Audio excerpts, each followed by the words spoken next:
Bonjour à tous et bienvenue dans cette nouvelle vidéo sur ma chaîne YouTube et on se retrouve aujourd'hui avec la vidéo Westworld épisode 2.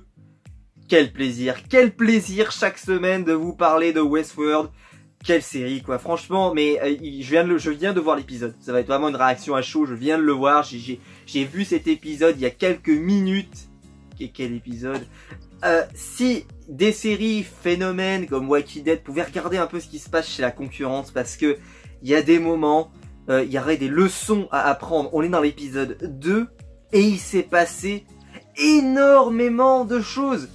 Il y a vraiment beaucoup de choses à parler, donc on va pas perdre de temps plus longtemps, mais vraiment, quelle série. Je voulais commencer par là parce que quelle série proposer dès l'épisode 2, un épisode aussi riche, avec autant d'informations, avec des choses qu'on avait envie de savoir en fait dans l'idée, et que on nous a servi avec un jeu d'acteurs fabuleux, des guests géniaux, etc. Bref, on va en parler juste après le générique.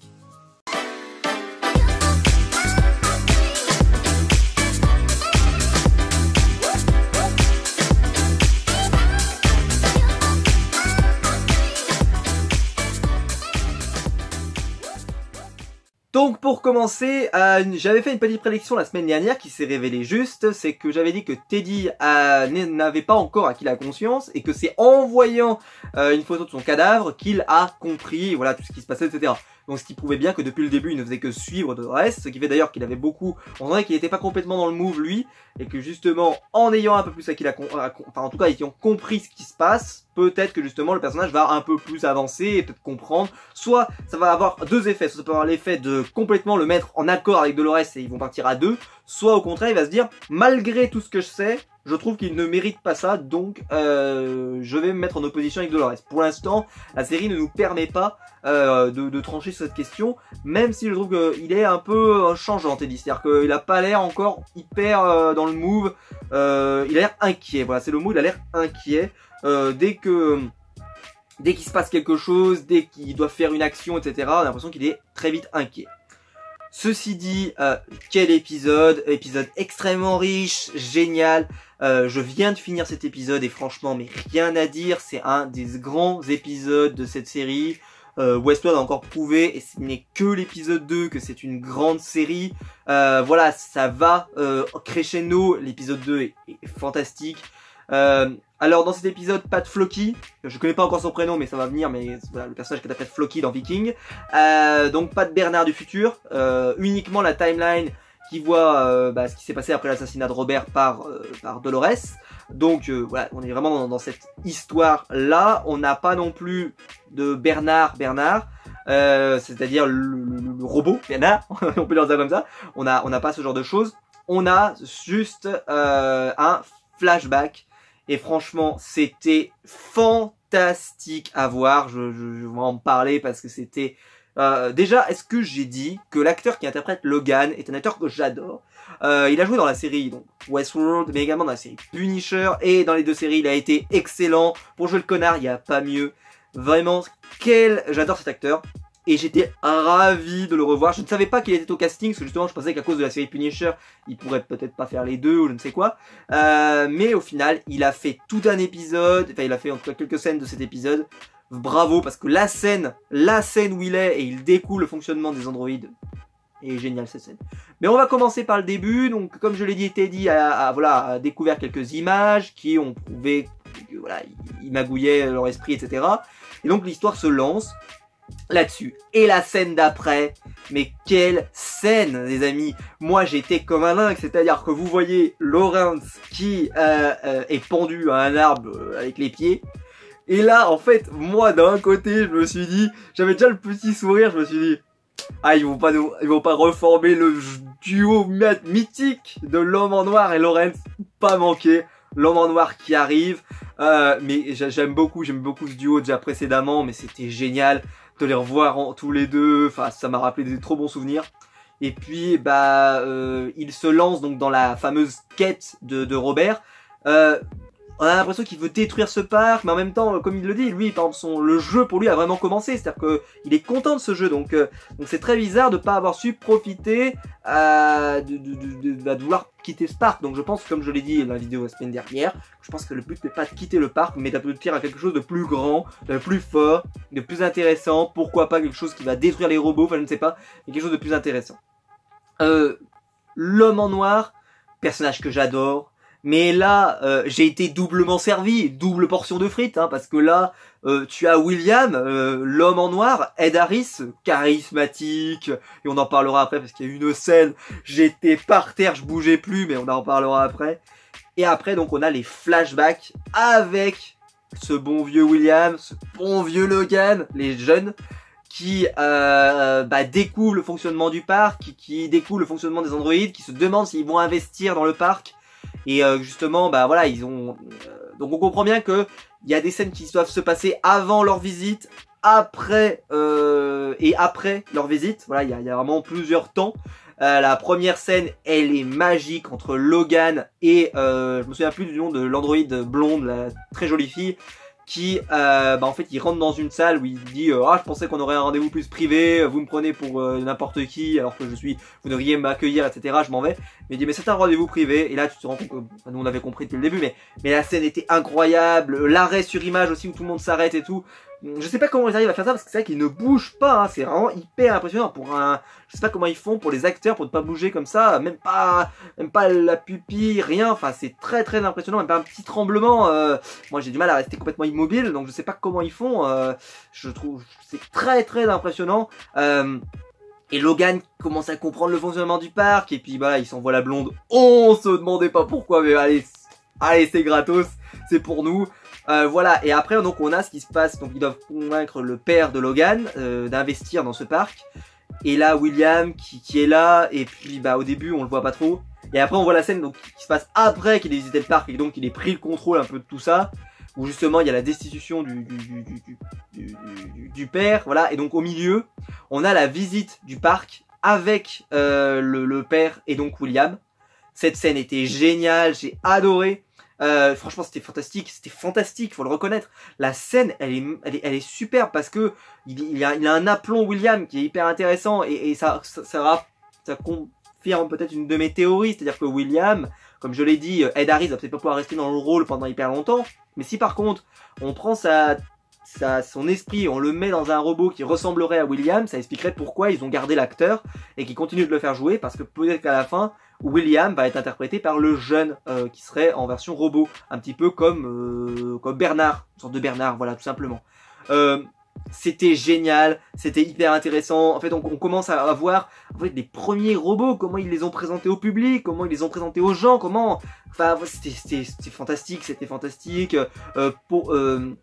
Le rôle de Logan dans cette histoire, et voilà, c'était génial. Moi j'ai adoré comment il arrive à convaincre le père. Après derrière la fameuse retraite du père qui fait que voilà, l'homme en noir récupère tout et devient le nouveau big boss de Delos, et c'est génial. Enfin c'est fantastique parce que le personnage est hyper intéressant. On le voit regarder Dolores et ça nous rappelle des excellents souvenirs.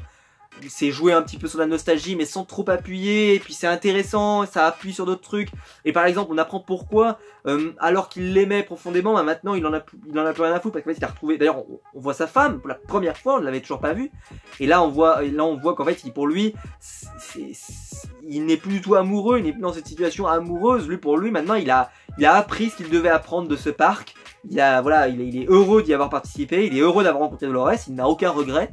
Mais voilà, il a appris, et justement il a appris peut-être ce qui était bon dans le parc pour en faire un objet de commerce, et pouvoir parce que le père a l'air d'en douter à la base, que qu'il y a un potentiel commercial énorme avec ce parc, et puis William essaie de le prouver. J'ai trouvé ça génial, j'ai trouvé ça fantastique. De toute façon, toutes les scènes avec William, que ce soit William le jeune, William l'ancien, le vieux, franchement c'est fantastique, c'est du caviar. Ensuite, donc, il y a l'histoire de William qui fait la quête de Robert. C'est fantastique. D'abord, je l'ai dit, il trouve Lawrence, et ensuite, donc, il va mener sa quête pour rechercher ce fameux endroit, ce paradis, très mystérieux tout ça, mais comme je l'ai dit, peut-être que c'est justement passé de son esprit dans un androïde. Et on se rend compte, et là c'est génial parce qu'il arrive, il dit mais moi je peux pas pouvoir y arriver tout seul, il va me falloir une armée. Et donc il veut récupérer l'armée de El Lazo. Et là la scène qui m'a plié, je pouvais plus bouger, j'étais comme ça, je dis qu'est-ce qui se passe? Gustavo les amis, Gustavo Fring qui débarque de nulle part. Bonjour, je m'appelle El Lazo, mais d'où c'est possible ça? Et là, il arrive, El Lazo des familles, il se présente, tout le monde se pointe les flingues dessus, et là l'homme en noir il l'attrape et tout, c'était génial. Et derrière, la scène est fantastique. Tout le monde qui se met le flingue sur la tempe et qui se tire dessus. Et en fait, le robot qui est contrôlé un petit peu par Robert, on sait pas trop comment ça fonctionne, mais ce qui va dans ma théorie que Robert, voilà, on peut transmettre comment je pourrais dire ça, son âme, ouais, je pourrais dire ça comme ça, son âme, son intelligence, tout ça, tout ce qui fait sa personnalité dans un androïde, probablement, comme l'avait fait Ford avec Young Ford, et là, pourquoi pas l'homme en noir. Sauf qu'en fait, il lui explique bien que cette quête n'est que pour lui, elle est que pour William, c'est une quête à William et il doit le faire seul. D'ailleurs, bon il l'a fait seul mais il l'a fait quand même avec Lawrence, hein, donc bon, j'ai envie de dire, voilà, mais parce que je pense que, en fait ils se disent que de toute façon c'est pas un personnage qui vise à survivre peut-être à ce périple, voilà, tout simplement. Mais j'ai adoré, et puis la scène, voilà, avec Gus Fring qui se tue, tu te dis, t'as un acteur qui je connais, c'est El Lazo, mais c'est l'interprète de Gustavo Fring dans Breaking Bad, la fameuse série Breaking Bad, et aussi dans Better Call Saul. Et là, il débarque, et franchement c'était fantastique, bravo, parce que je ne m'y attendais pas, je vois un acteur connu qui débarque, tu te dis, c'est comme Floki, tu te dis, l'acteur va durer au moins quelques épisodes, parce que ça paraît évident, et ben non, il dure que quelques minutes, quelle prise de risque, ça m'a incroyablement surpris, bravo. Et pareil, j'ai été totalement cueilli par le fait que Dolores rencontre déjà Maeve. À ce moment-là de l'histoire, elle a déjà rencontré Maeve, et au final, Maeve décide de ne pas la suivre. Je m'attendais à justement... Mais non, elle a son objectif, elle a sa mission, et c'est ça qui l'intéresse. Et donc, elle part et elle évite Dolores, et voilà, elle lui dit que vu qu'on a le droit de faire ce qu'on veut, parce que maintenant on est libre, et ben moi, je prends la liberté de faire ce que je veux et d'aller chercher ma fille. Donc, ose me dire que je n'ai pas le droit, librement, d'aller à un endroit où j'ai envie d'aller. Et donc là, Dolores est obligée de se plier à la logique intersidérale de Maeve et la laisse partir. J'ai trouvé ça génial, fantastique, incroyable, bravo. Pareil pour la scène avec Dolores qui arrive et qui veut prendre le contrôle de cette armée je sais pas trop comment elle s'appelle, mais on pourrait dire des Esperados, un peu comme ça. Et en fait, la scène est vachement bien, le côté hyper macho du gars marche super bien. Par contre, le seul truc qui a pas trop marché sur moi, c'est le côté fusillade. C'est-à-dire que là, ils ont tiré sur tout le monde. C'est très bizarre que les autres, ils aient pas sorti leurs armes comme ça pour les pointer sur tout le monde. Là, on a l'impression que déjà, ils bouffaient, ils étaient à la table, ils en avaient rien à foutre. Alors qu'il y a des gars qui sont là, il y a trois personnes qui sont là, ils ont des armes et personne ne bouge, personne ne récupère ses armes. C'est quand même très bizarre. Ils ont une grosse confiance, quoi. C'est-à-dire que ils ont une grosse confiance dans le fait qu'ils ne vont pas tirer. Ou alors, peut-être que... Non, j'ai dire une bêtise. Mais voilà, c'est très bizarre, j'ai trouvé ça un peu...